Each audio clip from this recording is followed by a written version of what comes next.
A very good evening to everybody out there. Welcome back to another episode of Second and Saints. I'm John Hendricks alongside Ross Jackson. Guys, we really appreciate you tuning in this evening. We've got a pretty good bit to cover, especially a mock draft. So Woo, woo, woo, woo, definitely woo. stay tuned for that. But we got a lot of fun things that we'll dive into and such. So appreciate your support as always. Don't forget to like and subscribe. We're growing. We're trying to make that push to at least 500. So get us there. I know you can. I know Who Dat Nation is there. So Ross, how you doing this evening? What's new with you? Liddy, my friend. No, I'm doing great. I'm turned. I'm ready for a mock draft. I'm ready for draft All week. right. This is like my favorite time of the year, man. I love the draft. I love watching people's dreams come true. Like, this is awesome. So I'm really excited to dive in. How you holding up, man? I'm good. You said dreams come true. I like also where mock draft Twitter gets hurt too. That's also a fun time to see. But no, I'm doing good. There are two types of people that enjoy the draft, John. That's right. That's right. Man, it's funny. But no, I've been doing good. I love in this weather. Like it was Saturday, we were out and about and it was like hot and kind of like I'm sweating and stuff. And then all of a sudden you actually feel a breeze and it's like, what is this California wind like air coming out here? You know what I'm saying? It was cold today. I was not a Yes, fan. good and I cold. was Well, not a I like fan. cold weather. So yeah, I'd like to be an iceberg probably. I'd rather be cold than hot. So, but nah, I know I'm in probably the minority with that. Not saying literally, but yeah, really. Well, we got a lot of fun stuff to talk about. Ross, let's start here because I think this is one of the fun, or I don't want to say fun. One of the things that came out, ESPN's Bill Barnwell, he turned out an article talking about the possibility of Saints trading Trevor Penning in the draft. Now, that's really interesting for starters that would be suggested. But going a step further, you actually toyed with this idea in your Locked On Saints episode. So your thoughts about trading Trevor Penning, we could start there and just kind of dialogue on it. And what did you do? What was the haul that you got if you traded Trevor Penning? Can't talk tonight. That's okay. No, you're good. So the way that I did this was so we do a big like Locked On Network mock draft. And so every one of our experts that cover all the teams do the first selection for their teams and all of the first round picks and stuff like that. And so I ended up trading Trevor Penning away, but I did it differently than Bill Barnwell did it. Bill Barnwell was making the argument, I guess, or not the argument, but making the case for trading Penning in order to move up in the first round, if I recall correctly. I'm a little bit against that idea because it's probably also going to cost you your second round selection. It's going to cost you both of your top, 50 selections there and Penning in order to move up. So the way that I did it in the Locked On mock is that I made my selection at 14. I waited to see how the board fell. It fell very unfavorably for the Buffalo Bills. And so I actually traded a second, a future third, and Penning for 28 to get back into the first round and 128 later on in the draft. So that's the way that I did it, was that I traded to get a second first round pick because I wanted that cost control, fifth year option. It helps with the Saints salary cap situation, get another player in the trenches, all that. So that's the way that I had done it.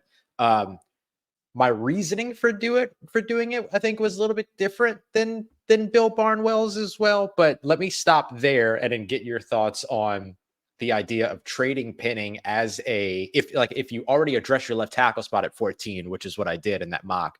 What about trading Penning and that second and a future pick to get another first round pick?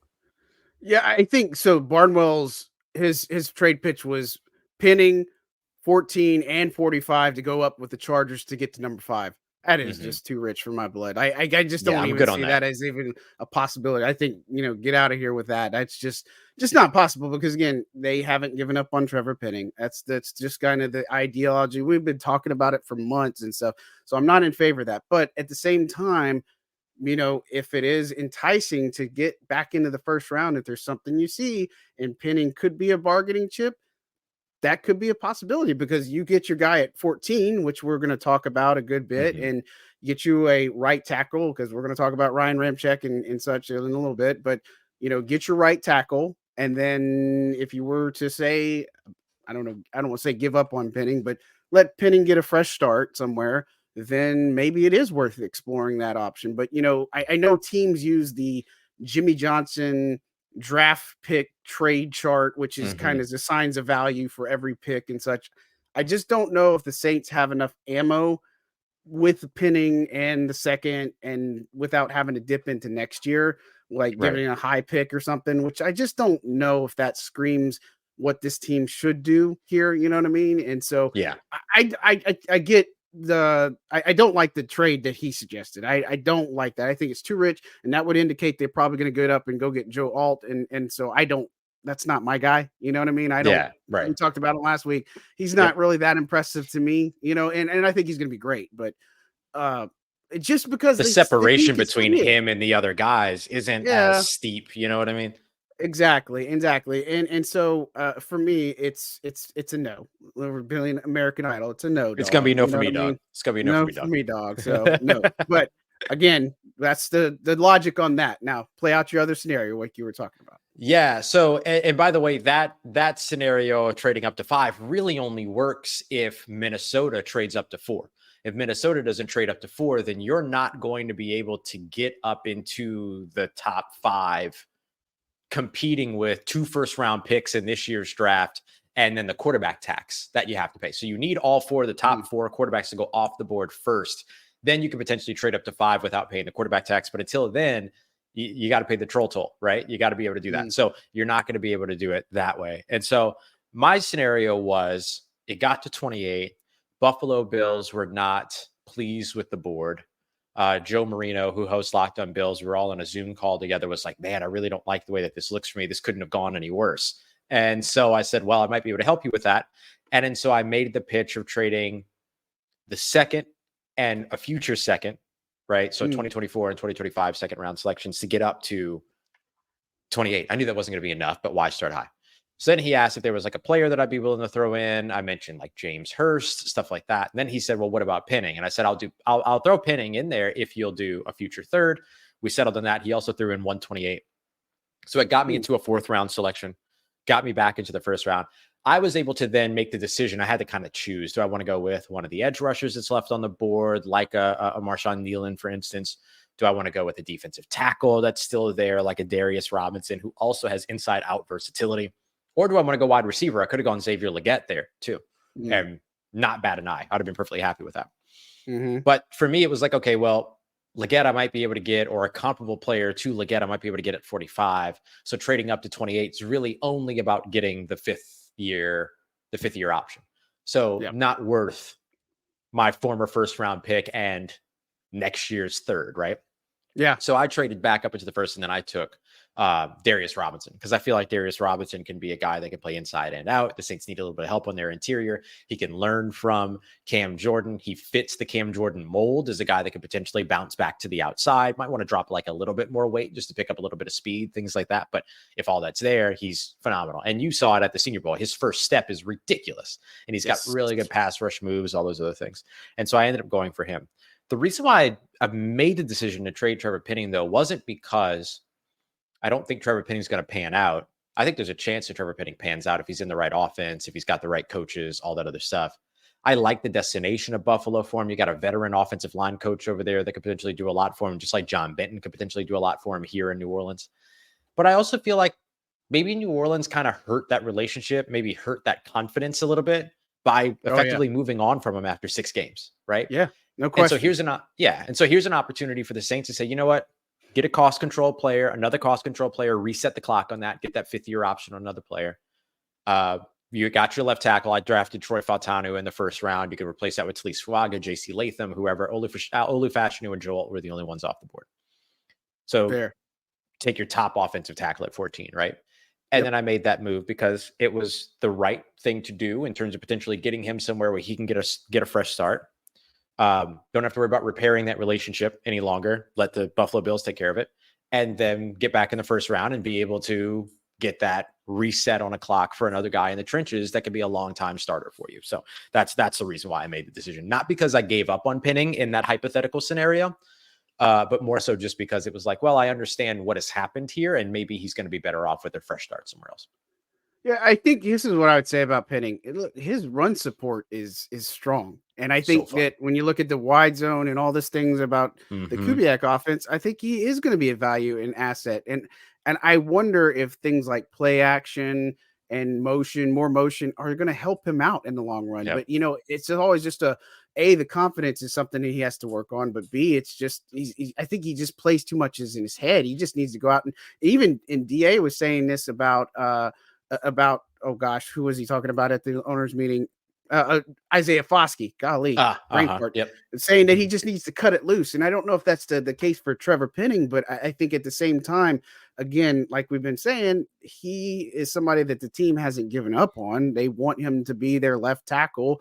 And again, that's why, when Olu Fashanu is the guy that a lot of people have selected in the mocks, I just don't think that that's the direction they're going right now. I think the more pressing need is going to be at right tackle. And so, Fuaga is one of the guys, and obviously Latham, those are the two guys that I think of, or Fautanu, I think those are some of the guys that could be that guy over there. But man, I think Trevor Penning, it's an interesting trade. I'll say that, because if you can get back in the first, I like the 5th round options. Now, given some of the first round picks the Saints have had, in the past, they don't always work.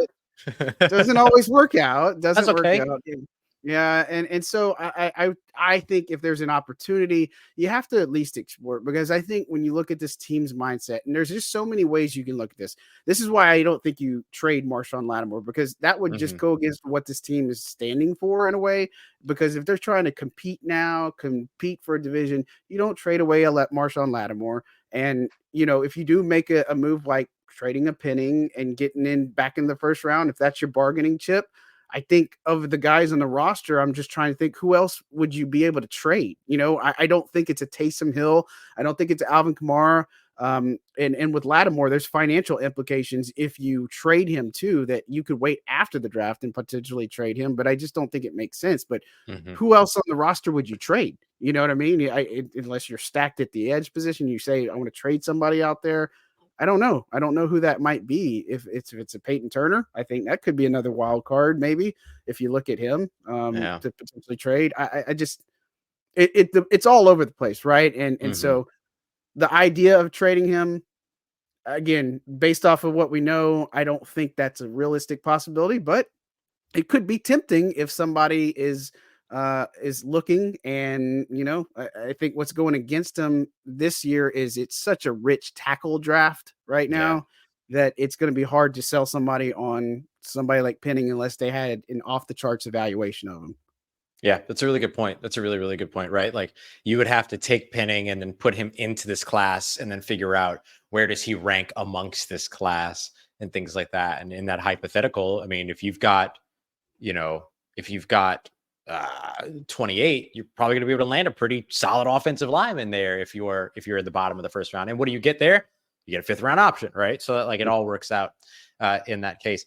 I think the thing that is, I'm glad that you brought up the Marshawn Lattimore thing, because the thing that I think is so interesting about that exercise with all of it is sort of the idea that, okay, you trade away a player and then you get some type of draft capital back that helps you. But then at the same time, there's always the hesitation around selecting players to fill your immediate needs, because what if they don't? And so the balance isn't always there. And so even in the situation of trading away a Trevor Penning, you're risking trading away Trevor Penning, who has spent, for better or for worse, 2 years in your system now, right? And that is coming in with a little bit more knowledge, coming into a system that I think fits him a lot more. I wrote about that today, actually, over at Saints News Network in my sort of exploration of all the top offensive tackles. And I was talking about, like, the ideal situation for New Orleans is that they draft somebody that can slide in on the right side, just like you mentioned, and give them some insurance, maybe has the versatility to play on the left if they need to, but otherwise is a solid right tackle. And then you hope that Trevor Penning pans out at the left tackle spot. That's the best case scenario for New Orleans. Yeah, and I think drafting somebody, just think moving somebody and trying to draft them to replace them, like creating a need to then replace that need. Yeah, you're not sure if you're helping yourself.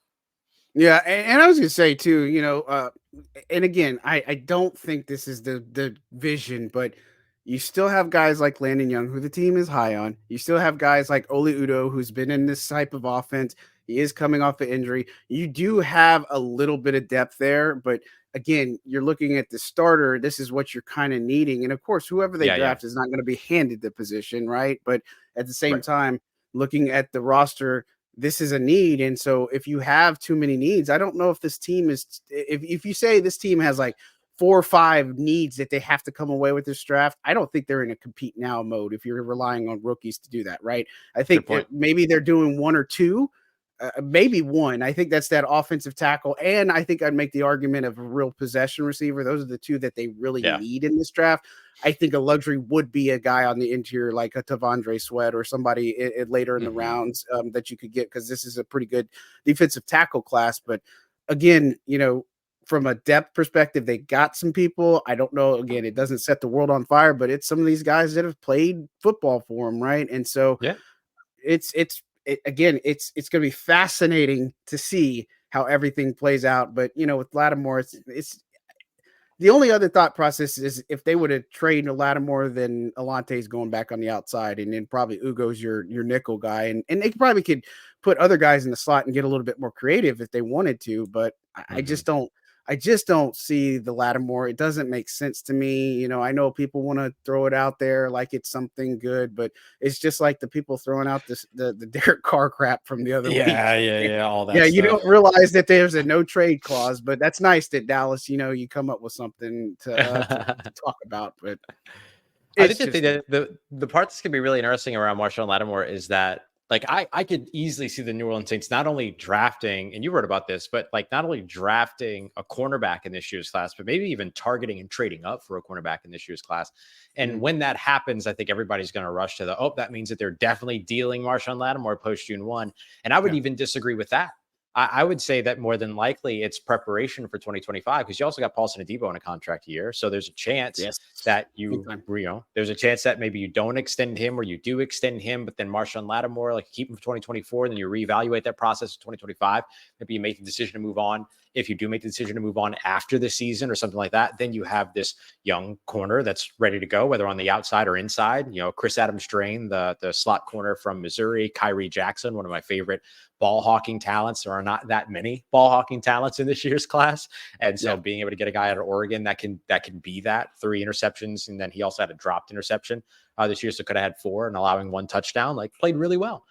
Physical press man corner, like 6'3", 194 pounds. Like, yeah, all day in this division, of course. And so I could easily see the Saints maybe selecting a corner in this year's draft, but I don't think that would be indicative of an upcoming trade.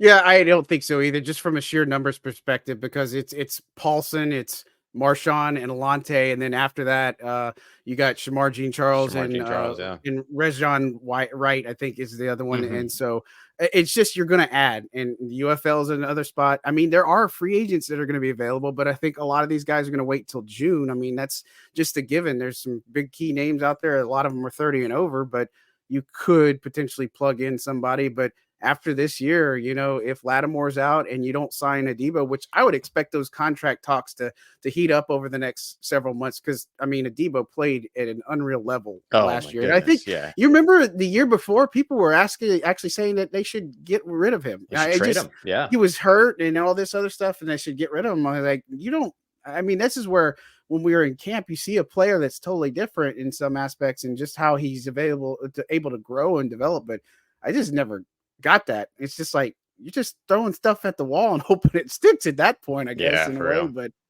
at any rate, Paulson Adebo might be my favorite and best draft evaluation hit I've ever had.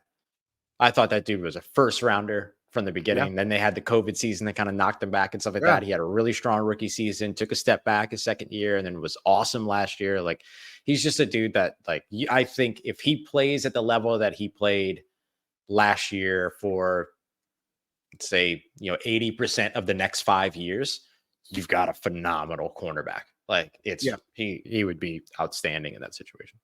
Yeah, it's going to be fascinating to see what the market is, especially, again, right now. There's so many free agent corners that are available. And I mean, we're talking some pretty big names out there and stuff. So it will be fascinating to see if they can try to. I mean, and the Saints try to get some of those deals done. I mean, you look at Carl Granderson or some of the other deals that they try to get done before the season in some aspects. I think it's just one less thing to have to worry about. But this team is also trying to manage their way back to the cap. So I think that's also another thing to keep an eye out for. And maybe it isn't, but I don't think that they could afford to lose both Adebo and Lattimore in the same offseason. I just would, that would be problematic for this team. And so we'll see. But I think at this point, day 3, if they have all those 7 picks, they're going to get a cornerback. They might get 2. Yeah. And, there's some guys that you might look at, but it's not going to be anybody that sets the world on fire. And of course, like we've talked about, special teams could play a part in some of these guys having a higher elevation than some of the other ones too.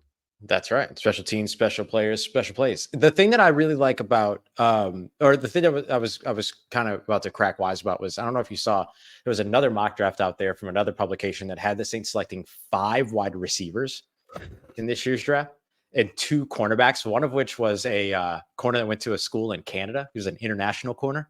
CFL guy, right? Yeah. It was a very interesting mock draft. So just I was chuckling when you said, they might even draft 2 corners in this class. I was like, and 5 wide receivers. Who knows?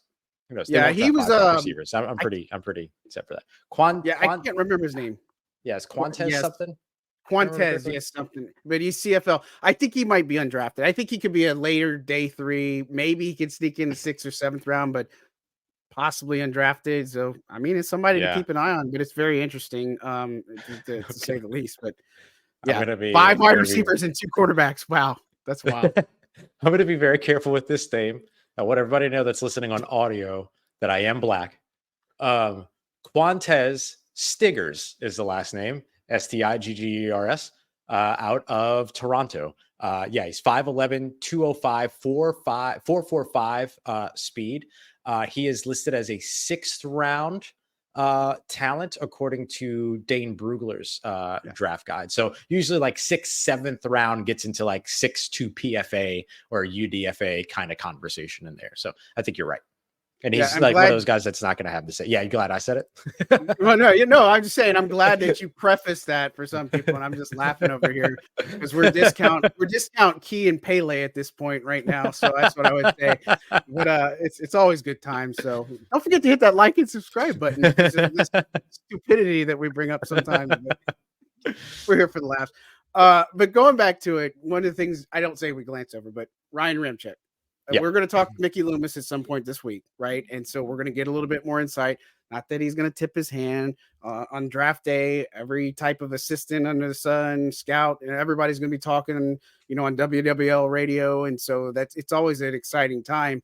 And Mickey doesn't give too much, right? I mean, he's not going to give anything away. But I think obviously one of the biggest things to take away, or one of the biggest question marks, is Ryan Ramczyk. And we heard from Dennis Allen at the annual league meetings that it's not going well. And from everything I understand, it's still not going well. And so there's a real possibility that Ryan Ramczyk may not play ever again. It might not just be this season. And so this knee is a degenerative issue, and it's not like it's something that's going to get better.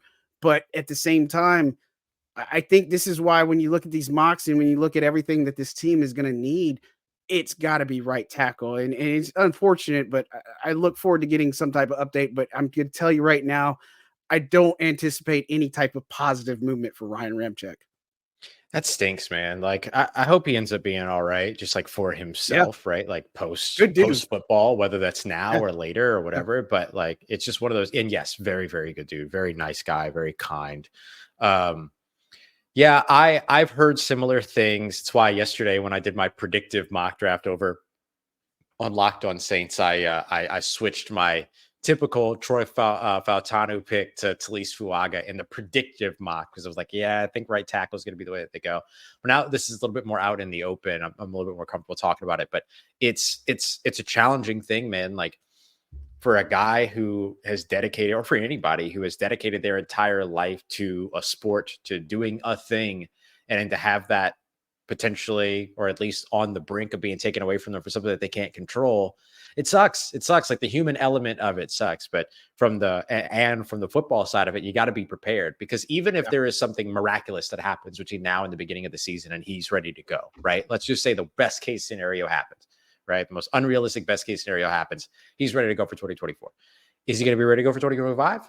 Is he going to be able to make it through 2024? Like, I think you have to be prepared for any and all of those circumstances. And that's one of the reasons why I think that, like, going with a guy that has that left side, right side versatility, or that right side experience early in this year's draft just makes a ton of sense. Yeah. And I mean, you mentioned Fuaga and look, JC Latham is I've been talking Yeah, about this Latham's guy. right up there. One of the things that I've hear about it, and I understand the penalties that he got, is 18 penalties and all the Mhm. things. Do you think that's a big deal? And bonus question, Fuaga or Latham? Who would you like? I mean, I know you know who I am, but I would Yeah, not yeah. mind Fuaga at all. Yeah, I for would love sure. him. Yeah, I think okay, so on the penalty thing, two of the things that people talk about the most when it comes to draft evaluations that do not translate to the NFL Mm. as often are penalties for contested catch percentage for wide receivers and penalties for offensive linemen. Because the offensive line game is called so differently in college. Like if you're a corner and you're grabbing and holding, it's obvious, right? And that's the type of thing that maybe a team will say, maybe not, a little bit too handsy, getting flagged too much, stuff like that. That's a place where you can look at penalties and go, oh, okay, there's something translatable there. When it comes to the offensive line, I don't worry about that as much. Yeah. So no, I'm with you on that. I don't think that that's as big of a deal. And I also encourage people to not get so enamored with contested catch percentages in college, thinking that it's going to translate one way or another, better or for worse, in the NFL. It's an entirely different skill set in the NFL, believe it or not. And so between Fuaga and Latham, I think I lean a little bit more Fuaga, especially at 14. But Yep. look, man, like I'm kind of in the same boat as you. Like Fuaga is my guy, but Latham is somebody that I think would absolutely fit, just like how you look at it the vice versa way, right? I think the thing that's really encouraging about Fuaga is that Oregon State offense, which does a lot of zone runs, does a lot of motion, pulls their tackles on counters, mixes in a healthy mix of man with their zone run attack and stuff like that. Like it's just a good scheme fit too. So I think that that's something there. But I mean, Latham is in an offense does a lot of the split flow zone release stuff. Maybe Mhm. not a full on zone run, but they do a lot of split flow zone. They do a lot of duo, which I think is important. If you want to know what duo is, go and watch how the Rams carved up the Saints or carved up really anybody in the run game last year with those duo runs. It was incredible. They were so good there. And that was also one of the things that Shanahan added to his offense last year was a duo run. So I could see some of that maybe come here to New Orleans. So I think in both cases, like you have the scheme fit. I think the biggest thing is just about your preference of athleticism and what can be shown there and how you feel about arm length. If you're all about arm length, Latham's your guy. If you're Right. okay with taking a guy with 33 and an eighth inch arms, then you're good with Fuaga. I'm okay with that at the right side. Ramczyk is sub 34-inch arms too, coming out of college and played incredibly well on the right side. But if you really like length, then Latham's your pick. Yeah. Fuaga was a 9.71 on his RAS too. I mean, Mm-hmm. you always got to, and Latham doesn't have one, right? Because of all the Yeah, things. And yeah. I think that's obviously a little bit of a concern, or maybe a flag. And then I think there's been some issues where people have talked about his effort on the field and stuff, but you're about to play in the NFL. I mean, I don't know that I'd get too hung up on some of that, but I think Latham is my dream pick, right? I think so, but I Yeah. think the logical pick right now, if we're going to the podium and we do our mock, if Fuaga is there based off of the information, that's probably who I would take for sure. Mm-hmm. And so, this is a good one. So to segue or not segue, but talk all this tackle talk is a smoke screen for Bowers is the pick. I think Penning will be okay with better O-line coach. I agree. Hot take. Rams going to be okay. It's all smoke screen. I don't believe the Ramczyk one, but Brock Bowers, man, we've talked about him. If he's there at 14, that is going to be hard for the Saints to pass Pass. up. Pass. You pass. You totally Yeah. pass. Well, I say that because we've talked about, you said Theo Johnson, Jatavian Yeah. Sanders here. You could get Yeah. Eric All late, I think is another one. If his medicals don't scare you, I think he's at day 3, somebody that you can get. But it is interesting if a Bowers is on the board at 14 somehow. Yeah. Yeah, it does get interesting. I'm cracking wise over here. I'm having a good time. But you're right. I mean, Yes, it of does course. create intrigue. I still maintain that the Saints are just not in a position to burn a first round pick on a tight end that's going to take 2 years to have an impact. Like I don't see that being the case. Like tight end is so hard to transition to at the next level and everything that like you have to learn how to play an entirely different position at the next level, unless you're not going to use them as a tight end. You know what I mean? If you're going to Kyle Pitts them, then sure. But even still, Kyle Pitts went over 1,000 yards receiving his first season and did nothing for the Atlanta Falcons in the win-loss column and Yep. everything. And so like, I want the guys that are going to bring you wins. I don't think that a tight end brings you wins. And I think that's true for even some of the top tight ends we see in the league right now. Yeah, and I hate to be that guy, but this is a team that traded away a whole bunch of things to get Adam Troutman, and An entire Adam day Troutman three's weren't worth it. of picks. Yeah, he Yeah. wasn't it, man. So I say that to say keep that in mind, that I don't know that it's a surefire thing. And again, we've talked about this before. Check out previous episodes. We've talked about Jawan Johnson. He said that they need to answer the question: is he going to be that guy? We know Foster's more of the blocking tight end, and then you still got Taysom in the mix. But outside of that, it's kind of some practice squad guys. So I think there are reasons to add to this room. Bowers, it's just intriguing, but it's just like one of those things where you're like, I know the right pick, but at the same time, the shiny object toy is right here in front of me. And It's it's got to just be like tempting. the States have got to, like, weigh that out, because you Clan. mentioned it before. Second round, you can Yeah. get somebody at 44, like It's your true. guy Sumatai from out of BYU. BYU. I always Mhm. butcher his name, but yeah, what were we saying about Clancy Barone? I was Because about to he's say, I mean, like, I bet Clancy Brown will be real happy with the Brock Bowers. Don't get me wrong. Like, you got one of the best. You got of course, maybe the best tight end prospect that we have seen in some time, and then the one of the best tight end coaches in the history of the league. Yeah, sure. I bet Clancy Brown would be stoked to have Brock Bowers. yeah. Probably be up I there on the mean, table for him. I think 31 other teams for sure besides the Saints, but man, I mean, again, it begs the question. It's interesting, and of course, look at the history. I mean, like Travis Kelsey was a third round pick.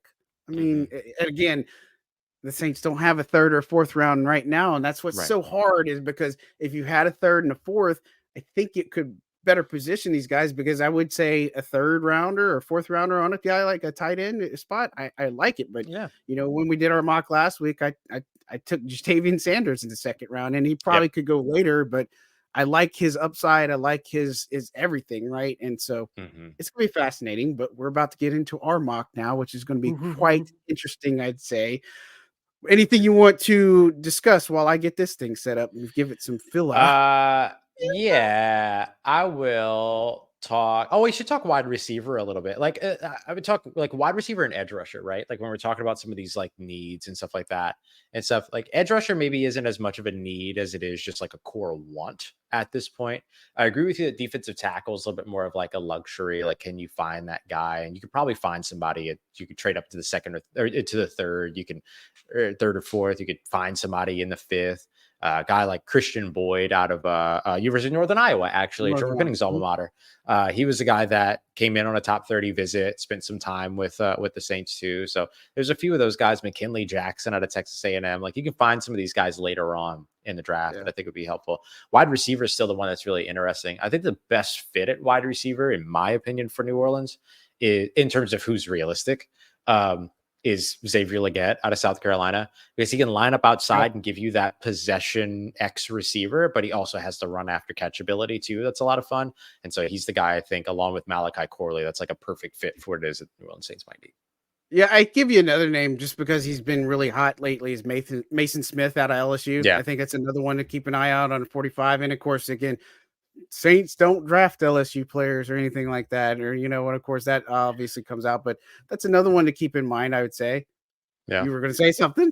I was saying we got the draft guide is up on the website at neworleanssaints.com now. And I was looking at the draft guide earlier, and it's like it's 17, 14, 12, 10. So I think that like LSU is among the group of the team of the university that has the fourth most selected players from it Yeah, over the actually, history of the Saints draft. But a lot of that's it, like early New Orleans Saints yeah. picks. Yeah, it's actually interesting, and shout out to the Saints PR staff for getting this together. But actually, the school, I have the list in front of me. All-time picks by school: Nebraska, USC, and Ohio State 17. That's the 17. leader. Yeah. Notre Dame is 14. Tennessee's 12. They're Yep. quite good and undrafted. They had a lot of guys there. 11 is Florida State, Michigan, and Wisconsin. 10 is where LSU falls. You got Hmm. Florida, Georgia, LSU, and Oklahoma. So pretty interesting, I'd say. Yeah. All-time pick by school. So, again, what we're going to see at this draft is going to be fun. And so we know they have 14. We know they have 45. Beyond that, they don't pick again until the fifth round, and they've got 5 fifth-round picks. Or no, 4 Faux. fifth rounds, excuse me. Foe. Phone them things. Oh. Yeah, they got 150, 168, and then they're back on the clock at 170, then at 175 because those are all compensatory picks.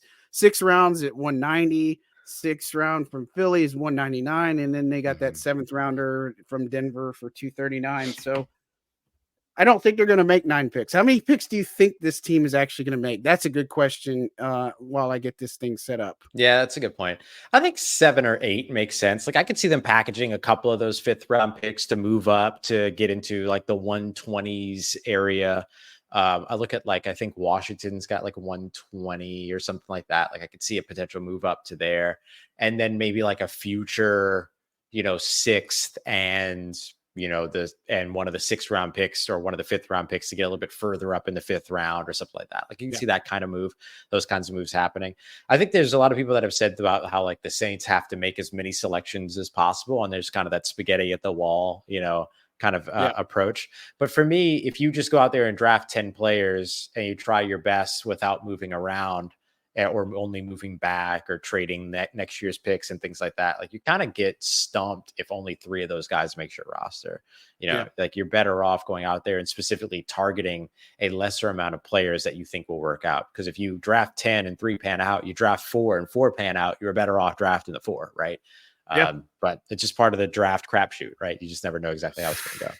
There is no surefire thing. I remember it was a Cleveland Browns like TV station where they said, here's the things to avoid, like surefire pick or this guy's a lot, all sorts of things. It's the most hilarious thing I think I've seen in a while. But oh man, this is gonna be fun, Ross. We're gonna do this is courtesy of PFF. We're gonna do all 7 rounds.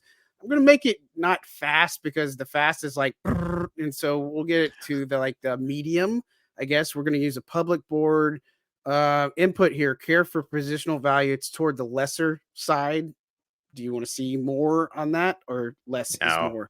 I don't know how much these settings. I don't know. Really change. I'm just going to go with the regular one. Unless you do something crazy with it. You know what I mean? The randomness factor. I mean, that would be like seeing, a Michael straight up for a quarterback or something. Overall. Golly, come on now. All right, so we're going to start with this, and obviously we'll go run through it, and we'll see how it goes. So let's go ahead. Are we doing trades, or are we just making these selections? Let's do this first one with no trades, and if we've got some time while we're doing this, we'll do one and see about trades. But obviously, we'll look at this.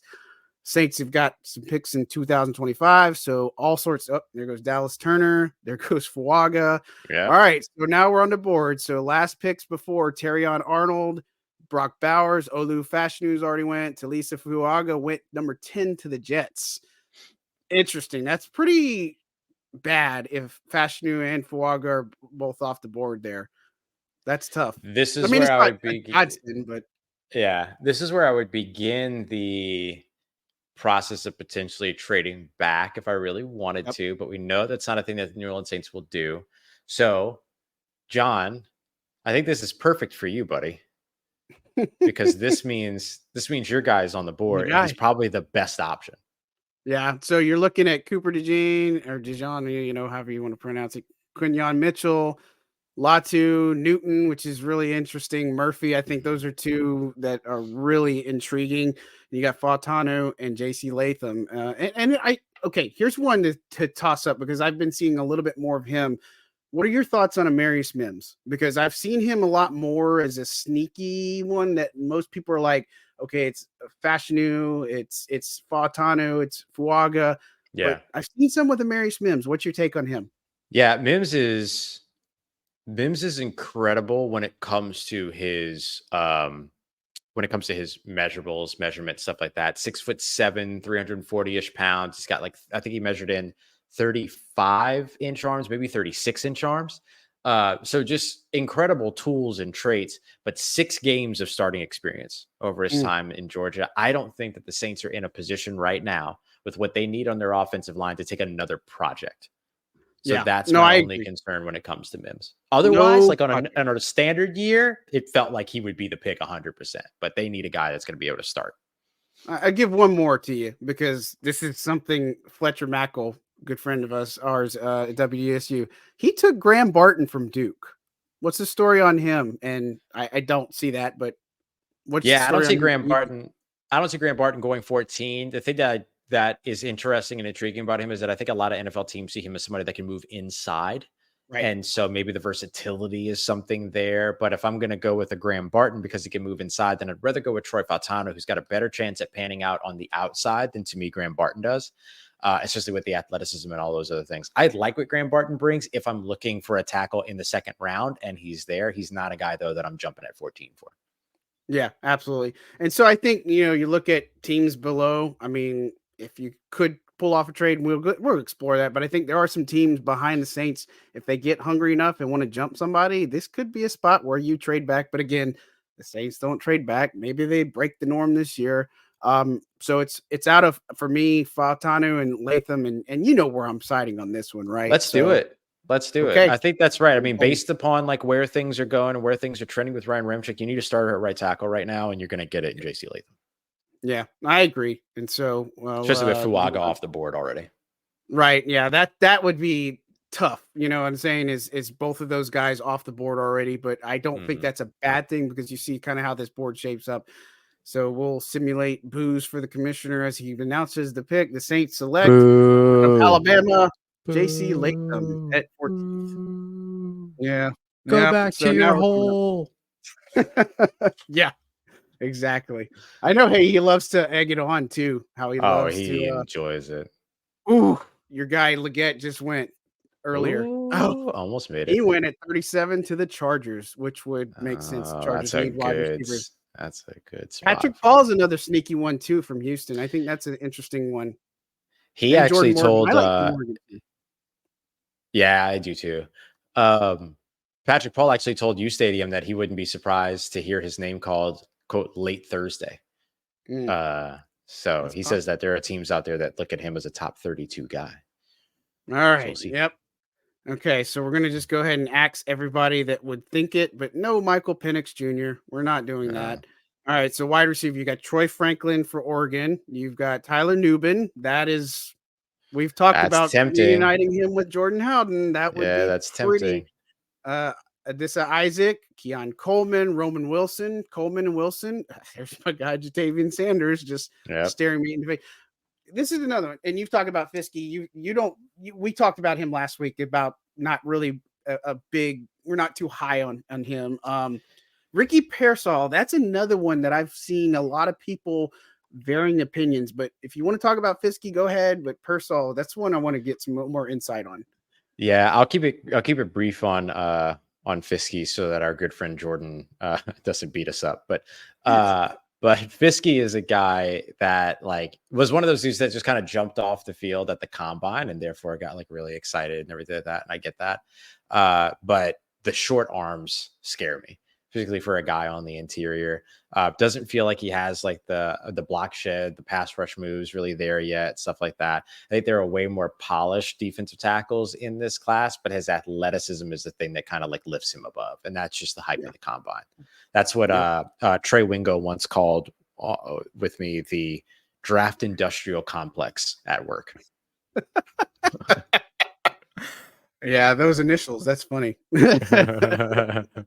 Oh man, we're having a fun time here. Okay, so this is an interesting conundrum because again, we're not doing trades here, but at 45, if you look at the board, we're looking at wide receivers. There's a tight end there, and they got the safety. You know, if you're looking at the interior, Chris Jenkins is another one that's on here. There's edge. This is a little bit interesting, I would say. And so if we look at the interior, Rook's still there. Obviously, that'd be another one to think about. My guy Tavondre is obviously there. I'm really fascinated to see where he's going to go. But yeah, I'm curious to see how his stock goes. Yeah, it's going to be fun to see. And so again, it'll be fun when we get to the trade side. But what are you thinking on this pick? Newman is so appealing to me in so many ways because. I mean, Tyron's 2 more years, and Howden. I mean, they could still bring in Justin Simmons. It's the shiny red ball that I'm looking at right now. Yeah, and second round is like defensive back round for the New Orleans Saints typically, so it makes a lot of sense there. So the guys, right. The guys that stand out the most for me here are Keon Coleman. Yeah, Tyler Nubin, I actually really like Ricky Pearsall. He's not going to be an X receiver, but man, he just creates separation like crazy. And he doesn't have to just be a slot guy. He can be a Z guy on the opposite side, put Chris Olave over at the X, all those other things. Like there's a lot of different ways that you can make it all work. But man, Ricky Pearsall is a really, really talented dude. Yeah. Those are the ones that kind of stand out the most. We want to hear from the community what you guys are thinking too as we go along this. But yeah, it's just you're looking at this and it's like I think, do you pull the trigger on Malachi Corley? Yeah, that's the other. Like I don't think anybody would bat an eye on. Yeah, like I would not bat an eye at Corley at 45 either.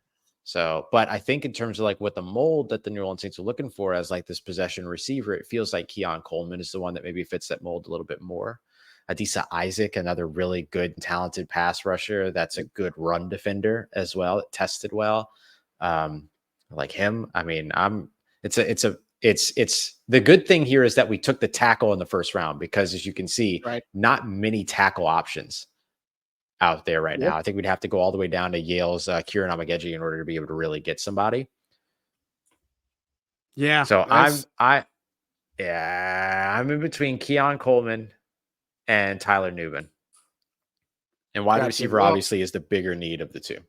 Yeah, I think so too. I mean, it's got to be wide receiver, and Corley is tempting. But we talked about this last week too. Rashid Shaheed, I don't want to say he can be that guy, but they kind of have somebody that they could use like a Corley. But I mean, Corley's obviously compared a lot to Deebo Samuel, but we answered that question a little bit last week. And so I think the pressing need is a possession guy. I would agree with you on Coleman. I think that's where you would want to go in this one.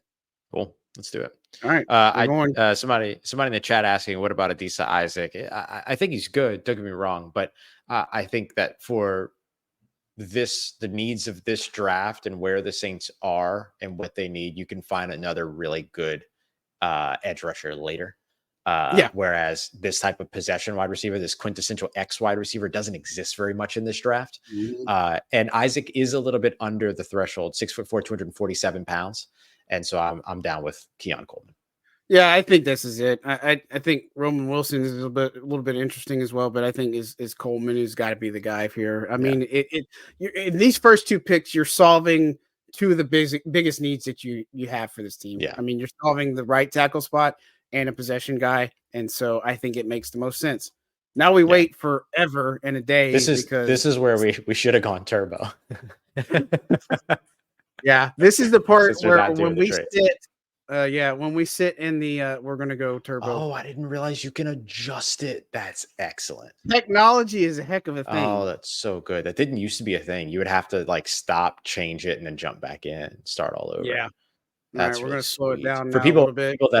People that are listening. I'm just excited that PFF added the speed control internally to the draft so you can change the speed throughout. So don't worry about me. Yeah. Absolutely. And so it'll be a very boring time between then when they make 45 and then no action on day 3 till 150. Hopefully that changes. But now we're back on the clock. We've got a lot of picks here in the next 25. So now we're at 150. A couple of guys that are here. Let's see. Gabriel Murphy, the linebackers. Jaquan Jackson. That's an interesting one too, but doubling up on one. Jaheim Bell. He was one of those 5 wide receivers that other publication took. Oh, Tyler Davis. Good interior. Yep. And I do like Gabriel. I do like Gabriel Murphy. That was up there, the UCLA edge rusher. So I guess let's think of it. What position do you think we are looking at here? I think it's really a toss-up, but yeah, we're about to have like 4. Yeah, and so it's really one of those things where if you're looking at in the 4th or here in the 5th round, I mean, you could really decide on one guy, and then it'll matter once you get to 168. It won't matter until you get to 168 because you're making picks like one right after another one, but. What do you think about corner here? Okay, so I was going to say that's one of the guys that. Oh, hold on now. Let's not start the transition to drafting You're 5 wide receivers now. No, it's not. One of the one of the guys that I do like in this group is DJ James. He's just undersized, 5'11", 175 pounds. So the part of him that's undersized is the weight, which you can control, right? You can add weight there. 12 passes defended last year, 5 career interceptions. So I wouldn't call him a ball hawk, but absolutely has some ball skills, I would definitely say. Really, this is one of the ones, I think he was flagged only like 1 time for pass interference last year, which is really good. So this is one of those spots where you can take penalties and look at the translatable system. Scheme versatile type of player. And he's quick, which I really like too. I think he ran in the 4.4, like 2.443 or something like that. In that area. So DJ James is really intriguing here. Christian Jones is really intriguing here. This would be one of those spots. Now we don't actually have to take him, but this is one of those spots where, this is one of those spots where, like, if you didn't take a offensive tackle early, like you could find one in the 5th round, which is Christian Jones or Javon Foster out of Missouri. Sorry, I had to grab that one out of thin air for a second. Yeah. So there are some got options. Javon Foster here. I like Foster too. I think that's another one. And some of these guys, as you get later down here, there's still some interesting players. And I don't think they have everybody listed here because there's some HBCU guys, there's some FCS guys and stuff that probably aren't represented on some of this. But man, I don't know that there's at this point. I think James is probably the pick. I like the cornerback. Look, Opelousas native Keon Coleman while we're That's looking right. here. That's true. That's true. I don't mind Tyler Davis either, though, the Clemson defensive lineman. I think he's down a little bit. He's a guy that I also really, really like. Isaac Garendo is really good. I do like him. Yeah, that's another one. It's a good question because I've wrote about this, but running back, I think is to bring another person on in the room. I don't hate that idea. I think that is a legitimate thing to think about, but also I think there's still a good bit of running backs that, sleeper running backs or somebody again, like Isaiah Davis from South Dakota State or a Jarvion Howard from Alcorn. I really want to know where he's going to go because I really like Jarvion in this one. But man, I think, are we in agreement? You think James is the pick here? Or is there something else that I'm looking at or maybe an edge guy? I just don't think the value for pass rusher is here right now. There's a later pass rusher that I would target around 190 or so. Brennan Jackson out of Wazoo.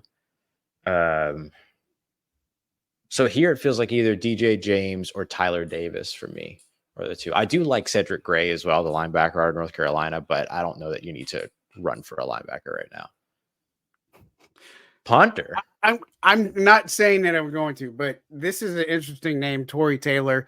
I just don't know if the Saints will draft a punter, obviously, and of course Lou Hedley. Nobody is really a big fan. It seems like fan wise, at least there, and so Torrey Taylor is somebody I would keep an eye out on later.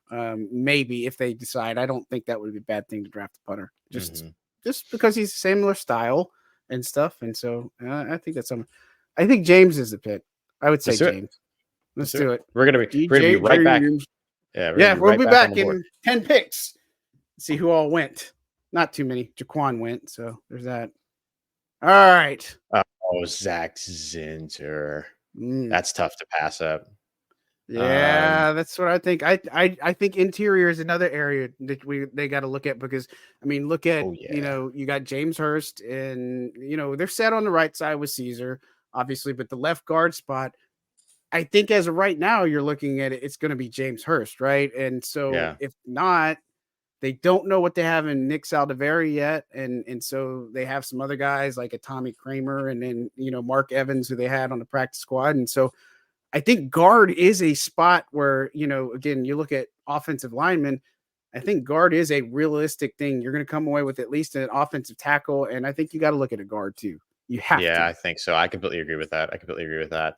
And I like the reason why I like Zinter. He's played most of his time at right guard, but that's one of those ones where even asking the right-handed pitcher to pitch left on the interior is usually okay. And then I like him because he relies on technique a lot. He's not a guy that is like completely, he's not super explosive. He's not one of those guys. He's not going to be relying a lot on his like natural ability and therefore nothing to fall back on. He's got his fundamentals down though. And he's really, really like rule oriented. And I like that in a smart player like a Zach Center. Yeah, I don't think he's fun to watch on tape too. There's not much guessing if this is how it plays out, and we're gonna pick again in just a second. So it's like you definitely could scoop up Zinter here. I don't think there's any question about that. That's who I would take too. A good question from Paul about the injuries and things like that. That's obviously a big thing. You'd have to wait and you'd have to know what the medicals were. So we're going to assume here as the new, acting as the New Orleans Saints that we got positives in the medicals. If you get negatives in the medicals, you pass. So you probably go Javon Foster here instead or something like that. But yeah. Yeah. And I think about it. Like, I mean, they knew about Kendre's injury, and all that good stuff. And so I think that's another thing to think about, that some of these guys they're going to be there just because of the medicals and stuff. Okay. So after the Packers pick, we're back on the clock, and we're looking at kind of the same things here. I mean, we're looking at the same type of board that we have here. You said Javon Foster. I don't know. And then I see Torrey Taylor, a punter. I'm not above that. Miles Cole. What do you think about Miles Cole? I like Miles Cole. He's got good length and everything, which I know is something that the Saints absolutely love. I think that's something that obviously they always really like in their guys and everything. He comes in at, I want to make sure his numbers are right, because he played at Louisiana Monroe before he transitioned over to transferred over to Texas Tech. 6'6", 278. I mean, he is the prototype. The issue with him is lack of production. 5 career sacks. Yeah. And everything. And so like that's one of those things where you kind of go, well, I'd like to see that number up a little bit higher.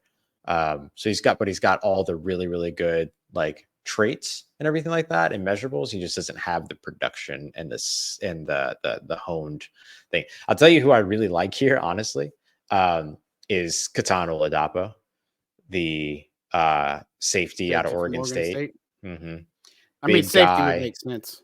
Yeah. Big guy, can play down in the box really, really well. He's not super fast, but I think that's okay. If you can at least just change direction in the box, I think you're okay there. And in a split safety situation, that's all right, because ideally nobody's getting behind you either. So the 2 guys that stand out the most to me in terms of who's on the board right now are Keanu Oladapo and Cody Schrader, the running back out of Michigan. Nope. Yeah. Running back out of Missouri. My bad. Missouri. Yeah. No, I'm with you. I like the idea of a safety, and the safety group is not like, it's not setting the world on fire. You know what I'm saying? But here in this round, and just adding a defensive back to the room, I think that's a logical thought process on it. So I don't have any opposition. I think that's it. Let's do it. Back on the clock. Oh man, that's really quick. Look at that. Imagine if it went that quickly on actual draft. I know, right? All right, so some of the guys in the chat have said Garindo from Louisville. That's one that, I don't know. That could be an interesting one to take. He is another one of those, got his draft stock raised big time by the combine and all those other things. But man, was he productive in college, and he can do a little bit of everything. Good zone runner, everything as well. Can catch out of the backfield. We can go first team all name with Steel Chambers. What a name. Yeah, what a name. And of course it's Ohio State guy, right? I mean, yeah, of course. Keep up with the mantra and stuff. I mean, Javon Foster's still out there. I don't know, man. It's just like, that's what's staring me, is like thinking about take another offensive linement. Do you go with another O-line? I mean, I would rather take another offensive lineman here than a running back here. Knowing I can get a good running back in the 6th. Yeah, I don't know that Garindo was going to go, but I mean, he probably could go before 190. But man, I'm just looking at this board, and if I'm picking right now, it's got to be Foster. Let's do it. I'm just looking through it. I'm not Foster's one of my. He's one of my very favorite, underrated. Yeah, linemen in this class, easily. All right. Let's see what we got now. Back up. Here's your punter. Garindo is still on the board, so that's interesting. A running back. All right, so we're looking at things. What do you think about Tip Riemann? Because I've seen him a little bit, and Dylan Lobb. Anything that you like? Riemann's more of like a blocker to me. I don't know if he's going to set the world on fire, but yeah, he is. He's absolutely a blocker. And I think he could fit. I mean, I think he'd be a fun selection. I don't know that he's somebody that comes in and has an immediate impact at all, but I don't think you draft tight ends expecting an immediate impact anyway, their rookie seasons. But I do like him a lot. I like the fact that he can block because then it'll help him transition to the game a little bit quicker. And everything. So I'm not mad at that. I also really like Dylan Lobe, who did visit with the Saints, did a top 30. Another good pass catcher out of New Hampshire, a little bit of not as good a zone runner as Isaac Grindo, but still a solid back. Yeah, and I was looking at interior. Earlier. Yeah, I've seen that. So you if you go down a little bit more as your guy, Jordan Jefferson, that could be somebody at 199 potentially. Potentially. Yeah. Maybe. I don't know. Are we thinking running back here though? Are we thinking that I'm all about Grindo here. Grindo? I'm looking at this again. I'm looking at the board and I'm going to tell you, if Tory Taylor's still hovering around there, I think if you're the Saints, you might just look. You just might. I don't know if it's going to be popular, but you just might. Let's go Grindo to the walls. All right, back up 199, coming down the final stretch. Oh, so now we're kind of Tory Taylor's gone. So now you don't have to talk. We don't have to deal with punters anymore. Yeah, let's see who took him. Pittsburgh. Yeah. Good job. Here we go, Steelers. All right. So now we're back up here. Man, now it's we're thinking linebacker, maybe a linebacker, maybe the interior. Let's can see who we've got. Again, looking at Jordan Jefferson here. There's Christian Boyd as well. Christian Boyd is here. Man, I don't know if that's going to be if that's actually going to be somebody that's there, but that's interesting. I see folks saying James Williams at safety. We already took Katano Ladapo at safety, who's effectively the same player. Yeah. Like they're both very, very similar in terms of like guys that'll probably transition a linebacker at some point in their life.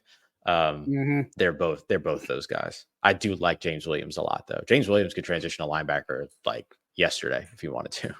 Yeah. Any standout edge rushers? That's what I'm looking at. Is there's it's not necessary, but I'm just curious. Oh, there is Jalen Green. So Jalen Green's really interesting. He's that undersized James Madison edge rusher that was super productive in college and could be the way to make good on what the Saints didn't do with Zach Bond, and getting him kind of immediately into.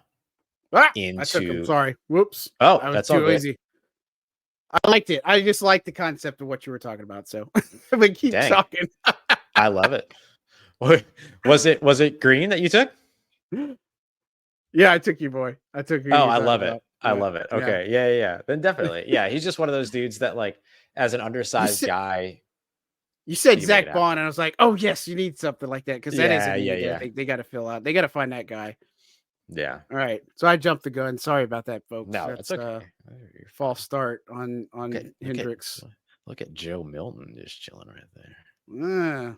Look at Joe Milton just hanging out. All right, just 239. We're talking getting close to. Can we get five quarterbacks on the roster?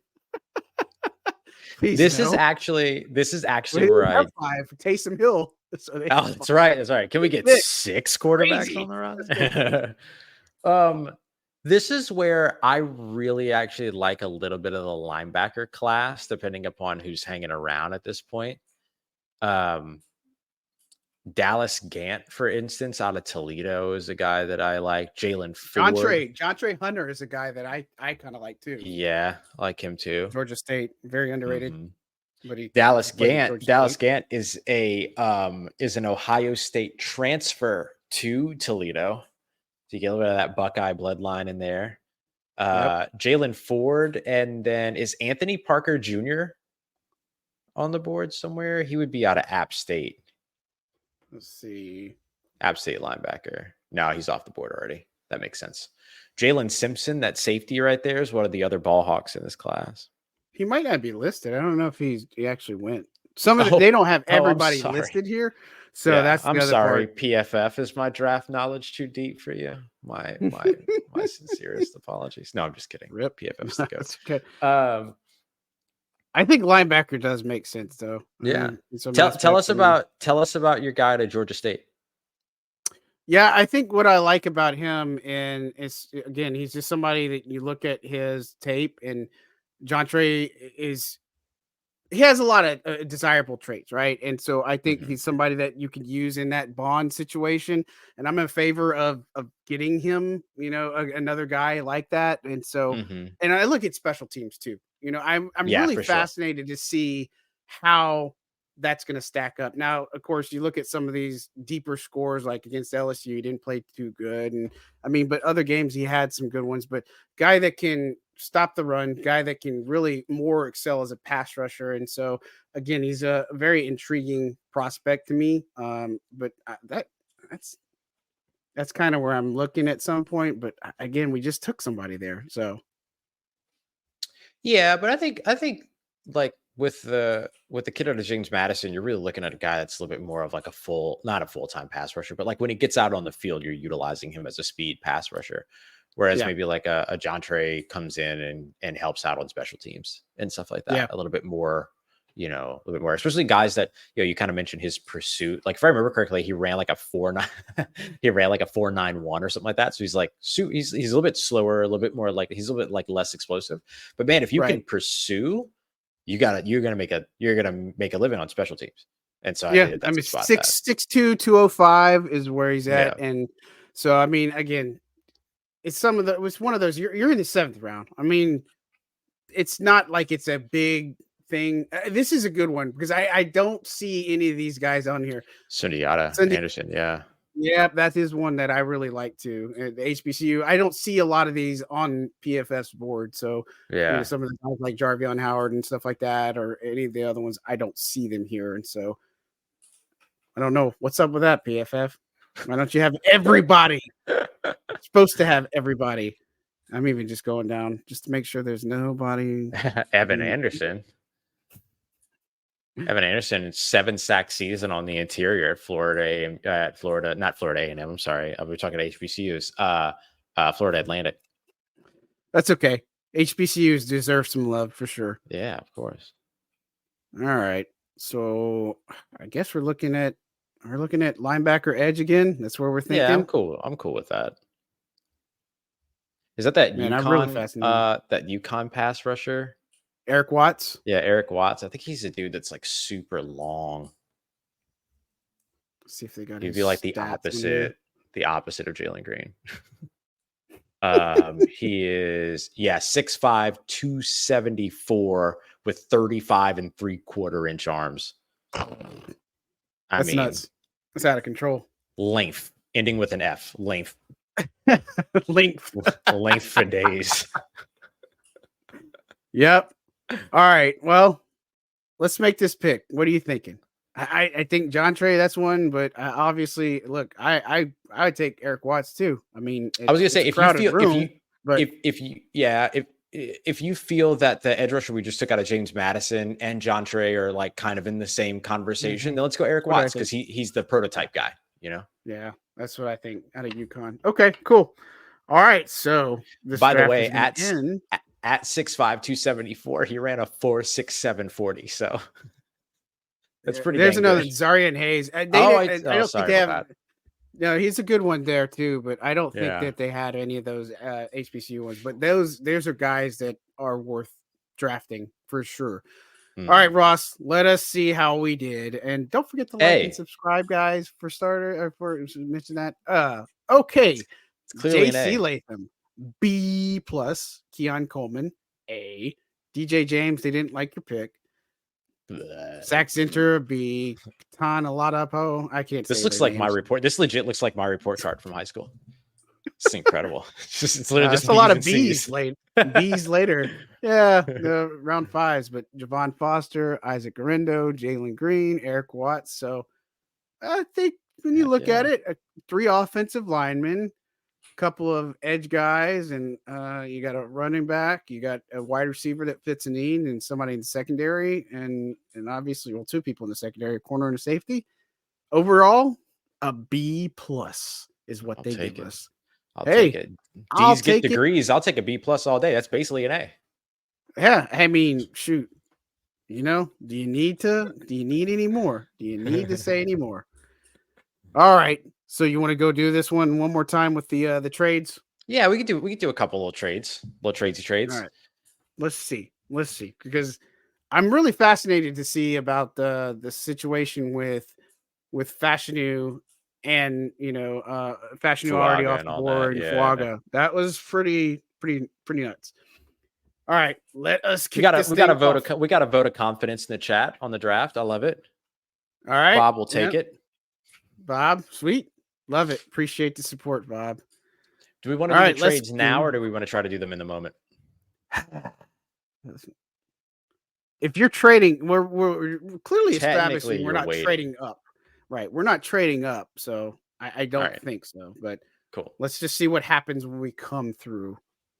Pull through. Let's go. No surprises. Uh-oh. So Latham already went to 12 at Denver. Sean Payton. All right. So now the board looks a little bit different. So we Now got here's where Fuaga, it's interesting. Botano, and Fashanu, all and Mims. So you've got your pick of the litter. Let's just look and see what the trades are. So Eagles. Let's see. It's just going to tell you that they're interested. Yeah. Eagles are interested. Yeah, they that's don't all. They don't make any proposals. Golly, I don't want to trade with the Eagles. That's not really a good track history, too. But Yeah, I'm 22, good. going down to 22. There's no need to trade back. I mean, we could do it. We could if we wanted to. Like, what could we get? Yeah. So let's do like 14 and 22. I'll consult the jumping trade up 8? chart. Well, I'm thinking if I did it, I would ask for 50 back, 50 or 53. Give me trade up that. 8 spots. You get to right the wrong, John.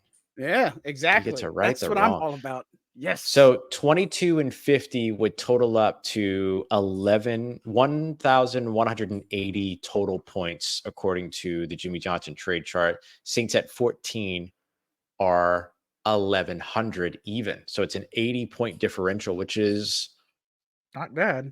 Pretty good. What if it's 53? If they don't want to budge with 50, what is 53? I think that might swing it a little bit. Yeah, 53 would get it a little bit closer to even. It would get it to within 50 points that way. Yeah. Okay. 30 points less. But trading I down think in 8 any spots. Case, yeah, I think in any case, like they should overpay, right? Because they're the ones moving up. So yeah, that's overpay right. A little bit. Yeah, that'd be what I do. And man, gaining an extra second round pick, whew, that's tempting. But look at the teams behind you. You got Indianapolis, Seattle, Jacksonville, Cincinnati. Some of these teams, I don't know that they need an offensive lineman. Some of them, Bengals, yes. The Rams, yes. Steelers. So I mean, that's tough because now you're going to be in a situation where you'd almost have to go get somebody in that second round for sure, because some of the first round talent might be out. I mean, maybe a Tyler Guyton out of Oklahoma is still there at 22. Like there's still some talent there. You can see how it goes. I don't know. It's interesting. Do we want to do it? Do we want to do it just because we know that the Saints wouldn't? We could just see how it goes. Yeah, I mean, why not? Why not? Okay, so we're not we'll trying do to. 14. We're not worried about predicting. We've made our predictions already. Like we think we know where the Saints are going. Okay, this trade is lopsided. Your team will veto it. Has an 81% chance, and then let's see if it's a 93% chance at 53. I'm greedy, and I like to right the wrongs from the other time, so we're going to offer them that. Yeah. That's going to work. My thing, so now I like to try to get as close to 50-50 as possible, right? Like the balance of the value should be in the middle, or as in the middle as possible. So I'm all about that. Yeah. Jacksonville going for receiver. Rams might want to come up for a DT. I think so. So we accepted a trade. We accepted 22 from the Eagles and got back the 50th pick that was originally New Orleans. And so we traded that. Still have Trevor Penning. Yeah. Oh, man, you're killing me. All right. So now we got some runs on some people. So, now we might have shot ourselves. We shot ourselves in the foot. So Fashanu went, Botano went, Barton went, Mims went, and Fuaga went. Man, if Fuaga would have lasted, golly, that would have been good. One more spot, it would have been perfect, but that's okay. But to be fair, there's guys in the second round we can get. So Now let's look at this board. You got Cooper, you got Latu, Newton. That's a little bit of an interesting one that I might like. Mitchell, Wiggins, McKinstry, Kool-Aid, man. Kool-Aid I McKinstry. laugh. Gotta love it. Powers Johnson. Man, I love Peyton Wilson, but I know they're not going to take a linebacker here. That's not happening. Newman's there, McConkey. Man, what are you thinking here? I think Jason Newton. Johnny Newton. Yeah, I think he's got to be, right? Yeah, for me, it's either Newton or Latu, like either one of them and everything. But I think the interior, but I think with the, exactly, 100%. I'd go interior for sure. Okay. Johnny Newton. I still wouldn't be shocked if the Saints took a DT at 14. maybe a little bit more so now, like over the course of the past week, just learning more about Ryan Ramczyk and everything like that. Like maybe I'd be a little bit more shocked now, but yeah, Johnny Newton. Yeah. Let's roll. All right. So we're going Newton. So now we're going to have some interesting things because now we're going to have 45 and 50. I don't think that's too bad. Getting Leggett win again. Patrick Paul just went. Paul went. Okay. Suma Tuma tires. And he went. He left. That's okay. So then I would say probably like if I was to give if I had my druthers here, I'd probably go with somebody here, and then at 50, I'd probably go Kieran Amayeji. Okay, so who we're looking at right now, still looking at interesting. So Roman Wilson, Sanders are out there. Man, what position are you thinking? That's the question here. Is it wide receivers easy in this? Yeah, wide receivers in the easy here in the second. We don't have to rush for offensive tackle because I think we can get. I think Kieran would last until 50. Right. Tons of people interested in trading. Yeah, everybody's trying to get it from Michael Penix Jr. Right, exactly. All right, but I'm firm. I'd stick here. It might almost be. Oh gosh, it might almost be worth taking Jackson Powers Johnson. Honestly, I mean that dude can play, and you can put him at guard. As you say, left guard. I don't think that's a bad idea. Kieran Amayeji is probably going to be a guy that's going to translate to guard in the pros anyway. Yeah. Everything. Man, 5. Maybe not 6'5". What's his? Oh, maybe not. I think maybe. Okay, I'm best player available on the board right now is Jackson Powers Johnson, in my opinion. I don't disagree that. I don't disagree with that. I'm just thinking if we have one at 50, what the board would look like, and that's just, and all of our time would be out because we'd get expired on the clock. We would at least last draft too. Man, I think in Powers Johnson, I like that concept of just putting a left guard in there, and then you still can get a tackle. You still can because you got. I might take Jackson Powers Johnson here and then a tackle at 50 if Kieran's still on the board. Or we could go with like Tyler Nubin here. I mean, like that, but I'm build the trenches, man. Nah, this is a team that believes in building from the trenches within. Let's follow that. All right, boom. Tyler Nubin went. 50. All right, so let's see what we got. All right, let's start. Let's look. Okay, so your guys there. So you got Coleman, they got Fisher, you got some other ones, but I don't think you have to really sell me on this one if you get somebody like him. All right. That works for me. So now, and then should we try to trade up in like the 120 area?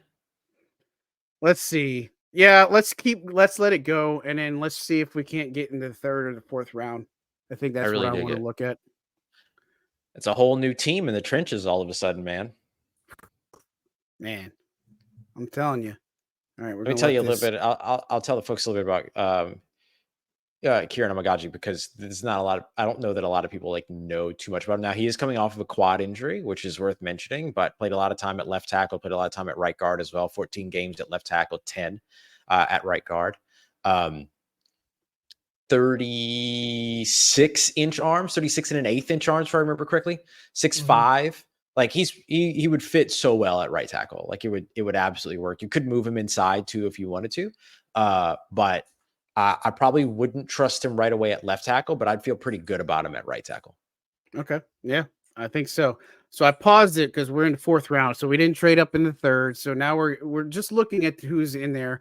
I'm more so what team would you want to trade with? Is the Patriots, there's Cardinals, Chargers. You got a whole bunch of teams to choose from. Chargers got a lot of seems a few of them. Jacksonville's another one. Yeah, and just thinking about teams, like I see a couple of teams that the Saints have had previous trades with. So like Jacksonville, Seattle, and then I think New York, the New York Jets were up there too.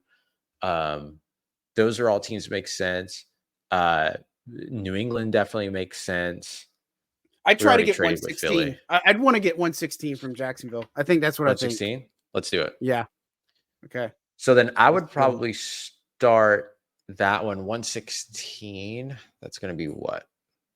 Points wise, it comes up to 62 points. So if the Saints were to package, let's say 150, which is 31 points, and 168. So those are their 2 first, 5th round selections. That gets them pretty close. Gets them within 7 points. I'm just trying to think. So you could do a third next year, probably. Exactly. Yeah. Yeah. If you wanted to keep, if you wanted, you could do a third or a fourth next year if you wanted to keep 150. Yeah. Yeah. I don't know. If you keep 150, that'd be great. But I think that this is a case where Jacksonville, if you trade up, I mean, you could try a fourth next time. They're saying it will not be accepted. Third is lopsided, and they're going to veto it. I wonder if you can get something. What is it? You could do like 4. You could do that future fourth and 175. Yeah, let's see. Let's try that. Let's see. And maybe, yeah.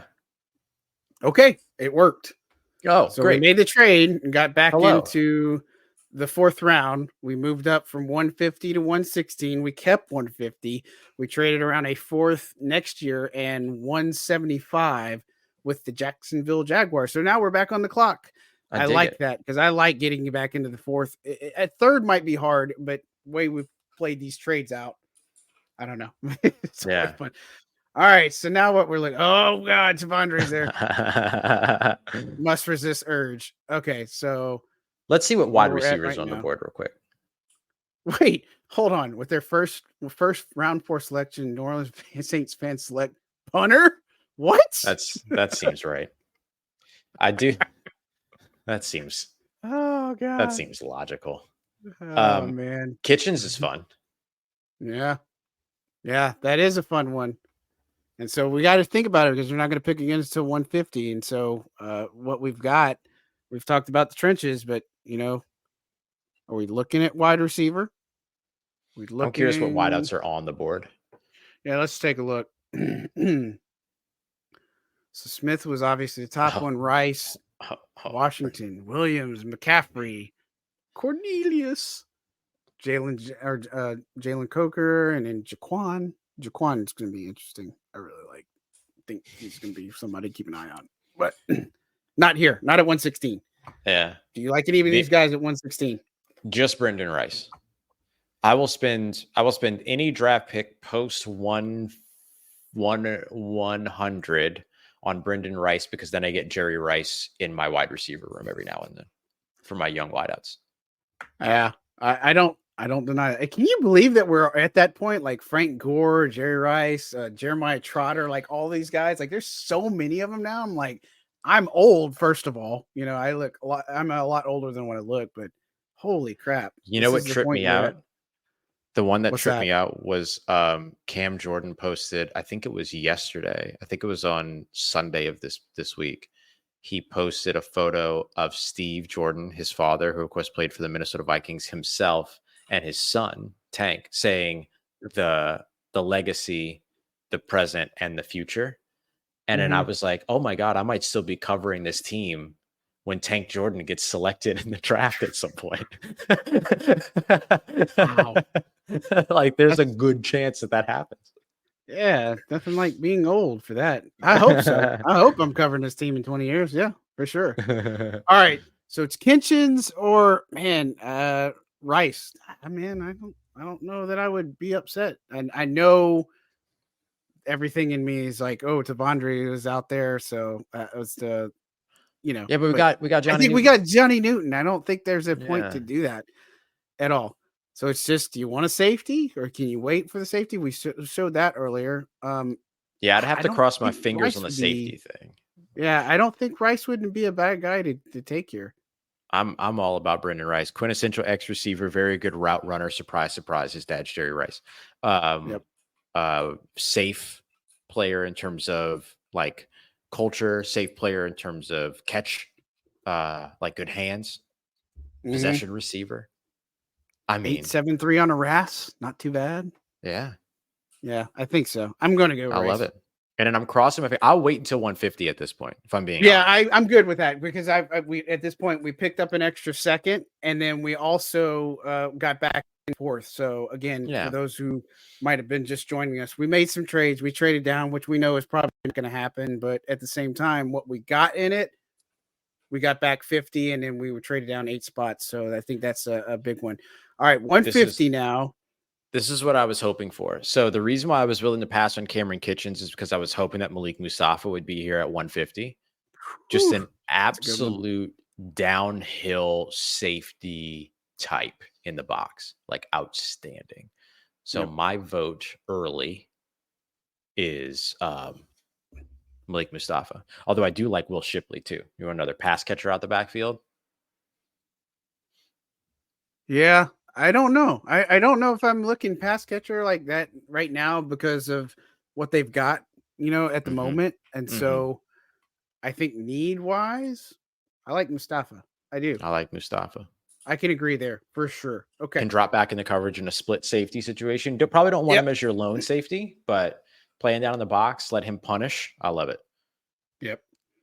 All right. So now we're going back on the board, and we got the 2 picks to make because we traded away 175 with the Jaguars and a future fourth to get back in the 4th round.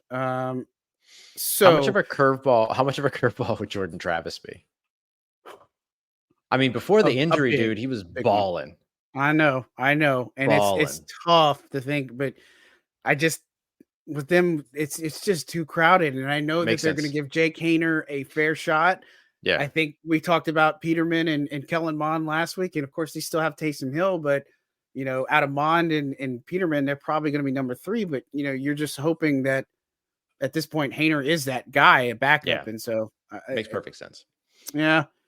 All right, so some interesting. There's your Steel Chambers. Javon Foster's out here.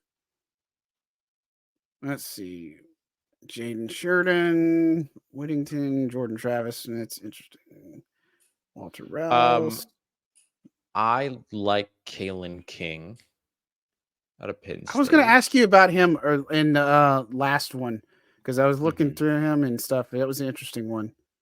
I think with the way you're picking here, is since you got one pick in different with you, this could be Kalen King and Javon Foster territory. I think that could be like both of those picks. Yeah. I think I would prioritize, like if you were okay with getting another offensive lineman, knowing that we got Jackson Powers Johnson, knowing that we got Kieran Amageji, if you'd like another offensive lineman here, then for me, I would prioritize Javon Foster, especially knowing that Green Bay has some O-line issues, stuff like that. Yeah. And then see if Kalen King makes it to you at 1. And if not, Nehemiah Pritchett's right there. He's small and undersized, but he's feisty. Yeah. I given who's still on the board, I feel good that we can risk it and still get Javon Foster. So I think corner Kalen King. I like that one. That's who you want to prioritize Kalen King. Okay, yeah, cool. I'm going to do that because so then they took a wide receiver. So now I'm going to go get Javon. So that's probably where it is. I mean, that's again, they have 2 offensive linemen, but this is an extra layer. I mean, I know it's going to be crowded in a sense, but that's kind of what I want. I want somebody that's going to start a left guard there.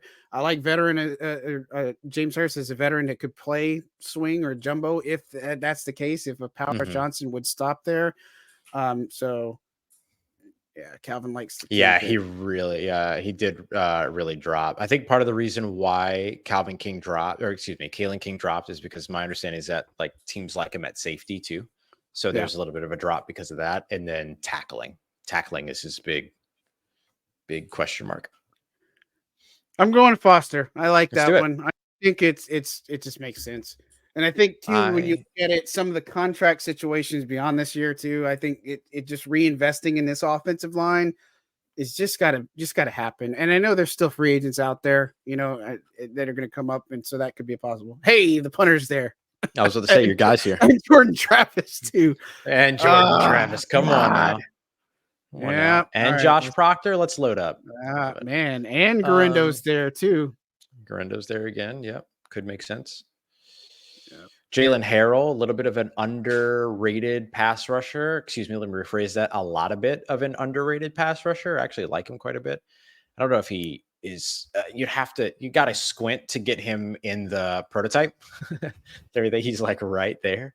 6'3" and 3/4 inches. So he's like right there. And then 247, which you can bulk up, but I do like him. Okay. Yeah, there's not too much to talk through. I think you could probably take him there, and maybe you could get, I think we can get our running back in 199. I do. Yep, let's do it. Okay. No rush on the running back. No, I don't think so. See if the punter makes it. Garindo went, so there's that. Jordan Travis went. Does that mean it's punter? I'm telling you. Trey Taylor at Air Force. We already took a safety, but if we didn't have one, he's one of my favorite safeties in the class. Just like he was a Jim Thorpe Award winner last year for best defensive back in the country. And we're talking about him as a 6th or 7th round, potentially undrafted free agent simply because of the fact that he went to Air Force, which stinks. Stinks if that's the case, not stinks that he went to Air Force. Right. Yes. Rasheen Ali. Any thoughts on Rasheen Ali? I don't have a lot of. I haven't done a lot of look at him. Dylan Lowry I've looked at a lot, but I haven't looked at much at Rasheen Ali. Without even thinking about it, I mean, just looking at some of the other guys that are still here, I think a running back would make sense. And of course, being that they don't have everybody on here, I'm just going to keep saying it. A Jarvion Howard from Alcorn. I don't know if he's going to last, but that's kind of where I would think too. But I don't know. I think you would talk me into the lobby. He's going to be a little bit more like pass catcher, but I think he's got. But in this offense, this new offense, I think that's actually not a bad thing. Yeah, and I think he can run well in gap scheme too. Yeah, 76 point, was that 8, 9? In terms of his grade, I'm totally down with that because I think Lobby is like one of those dudes that just kind of fits the scheme that he's in, kind of thing, and he can pass and he can catch passes, and so like I think that works for me. From New Hampshire. Sold. I'd probably throw away 239. Give me a future something, but yeah, just anybody got a future 7th they want to give up and we just out of here. Yeah, right. Let's go home. What's that chant that they do all the time in the NBA stands and the refs are taking too long to review plays? Oh, man.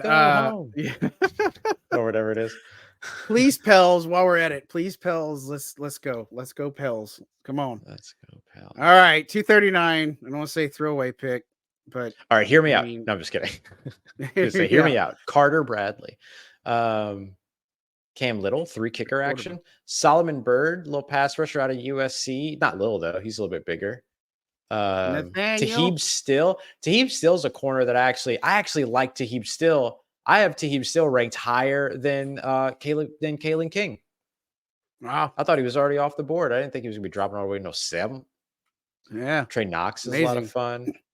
Like a good move tight end somewhere. And everybody's talking about Tua's brother too. At some point, they mentioned him, but no, I don't see it. I don't see it.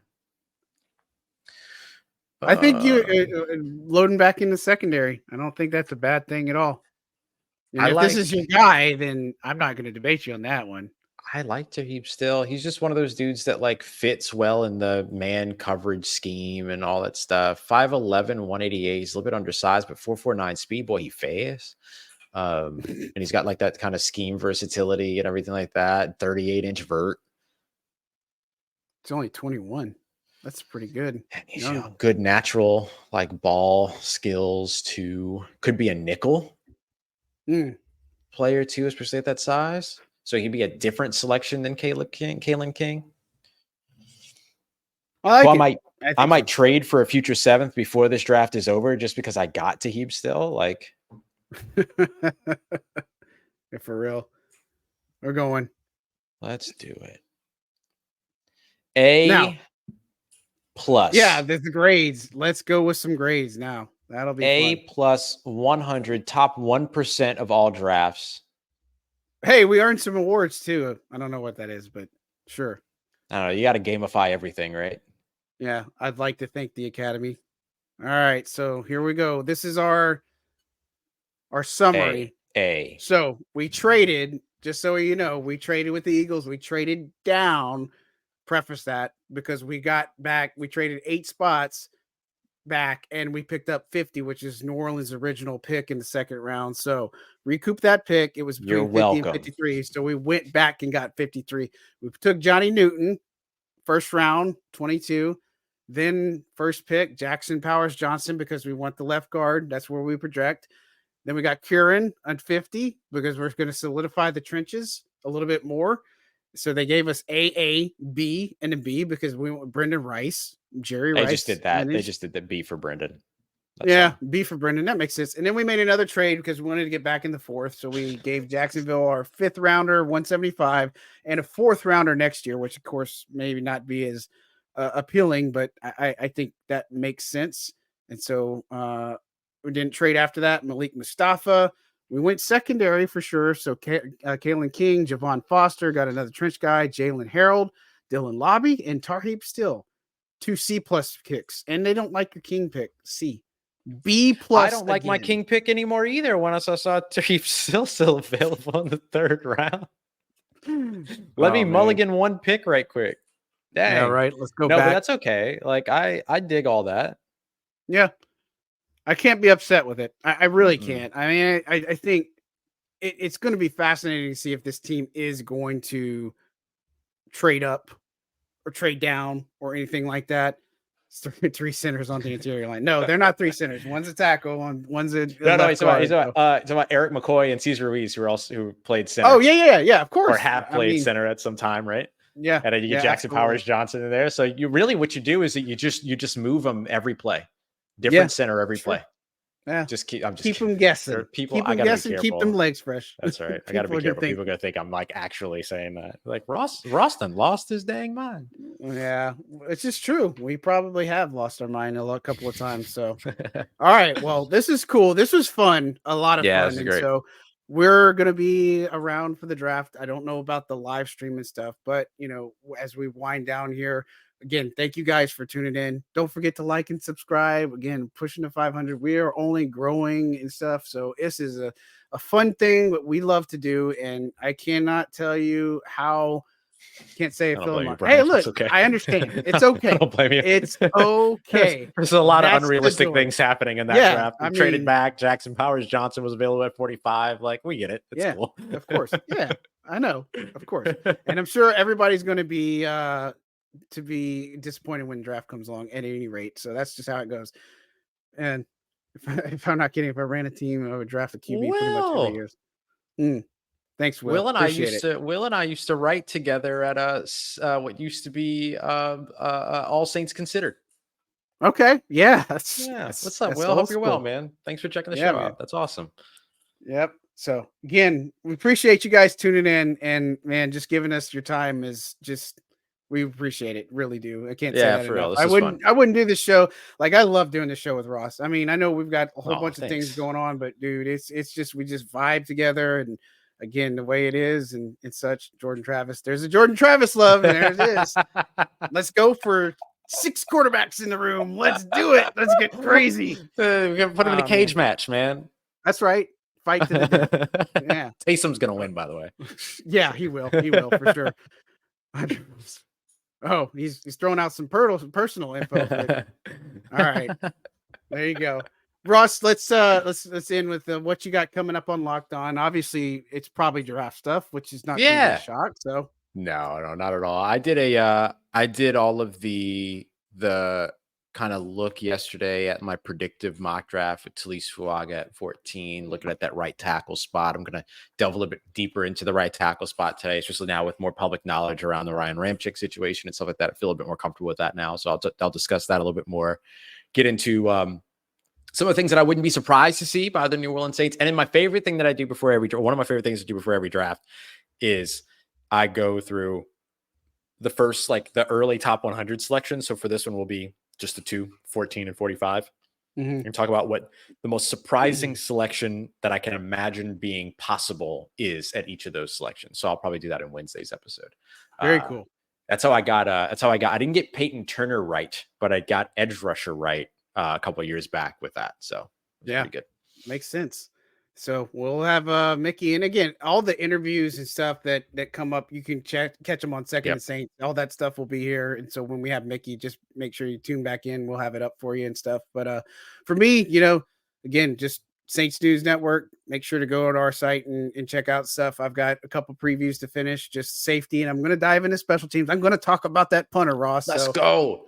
Let's go. I don't know if it's going to happen. I don't know, but it begs the question, of course, if they're going to have all those picks. And then looking at the draft history, draft trades, I've still got that thing going where it's going to be a little bit easier again for the Saints to get in the 3rd or 4th round. It's going to be a little bit easier than you think. Yeah. Hopefully they do. And then, of course, there's just tons of mega draft coverage. So stick with us. Follow us at Saints News. Follow Ross on Locked On. Don't forget to like and subscribe his channel. In addition to this channel, hit us up on the Twitterverse, right? We are love our fans. We love to interact and all that fun stuff, even if you don't like us or you don't like our opinions and all that fun stuff. But again, we appreciate you guys taking the time out of your day, your night, really, to 100%. definitely spend some time with us and get to know us a little better and how crazy we are. There, I said it. Absolute. All right, guys, y'all be good. Enjoy your week. Get ready for the draft. It's coming Thursday night. I heard they're not doing the crawfish boil this year. They're not doing the crawfish boil this year. It was a surprise. Yeah, there's like a whole Reddit post about it. People are like, man, I was really enjoying that. Like that was a lot of fun. So hopefully they bring it back next year. I wonder if it's got something to do with renovations of the kitchen. Yeah, exactly. Right. Yeah. That's the crawfish prices that were crazy for a little while too. I wonder if that had something to do. They might have had to up the ticket charge, and so it's like, well, let's just not do it. Yeah, never know. But at any rate, that's going to wrap it up for us today as we wrap down episode 9 of Second and Saints. Keep it tuned here. Again, don't forget to like and subscribe. On behalf of Ross Jackson, I am John Hendricks signing out. Thanks, guys. Be good people.